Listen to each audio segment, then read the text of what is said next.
I'll tell you one that I can remember point for point. Okay. It was in like a church hall, and it was like a family fete or a family party or something. And I'm pretty sure you were there, and I'm pretty sure Katie and Alex were there, and there was like my friends and stuff, and we were just having a party.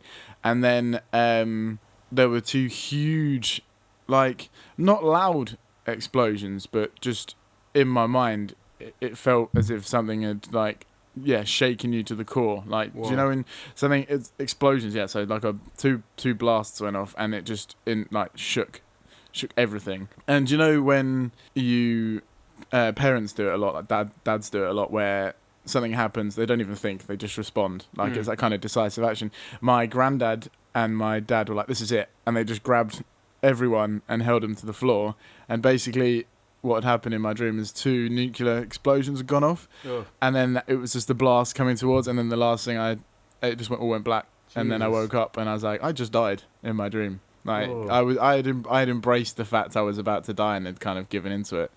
Like, that's a weird mentality of like, there's nothing I can do about this, so I'm just gonna let it happen. Like, and then I woke up and I was like, oh man. Jesus. Do you know there was one kind of like that, and I was I guess it was a school trip. Nige was there. Yeah. Teacher. My mate Joe from work was there, which was weird anyways. So it's just the 3 of us. And it was like in a field. It was quite nice. It was, again, gorgeous day. And we're walking around, and it was all odd. You know how dreams are. And there was a fence, so we kind of like walked through the fence door. You know those fence doors where they're made of fence? They're like chain mail kind of. Yeah. So we walked through and we were wandering around. It was kind of a little town. Fence doors were made of fence. Fence doors. Quote of the century. Get that on a t-shirt. Yeah. So we're walking around, and then I saw this little village and all that, and it was, so what? I kind of wandered around, and it was we started walking up to this big hill, and we got to the summit of this big hill. We got to the top, and we looked out, and you could see London. So we must have been close. It was quite in the distance. It was kind of near on the horizon, but you could see the London Eye, the Tower Bridge, London, the Docklands as well. You could see. But as I started to really look close, you could see kind of little explosions going on all over the city. Just kind of little clouds of explosions. What's going on down it? And I was trying to see. I couldn't zoom in. These are my eyes. So Can't zoom in. These are my eyes.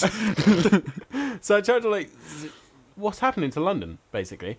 And then this massive explosion. It was a nuclear bomb. Yeah. Went off in London. I seen a mushroom cloud growing. Teacher was just like, oh Christ, this is it, sort of thing. Game over. What? Yeah. I wasn't prepared for this. I'm on a school trip.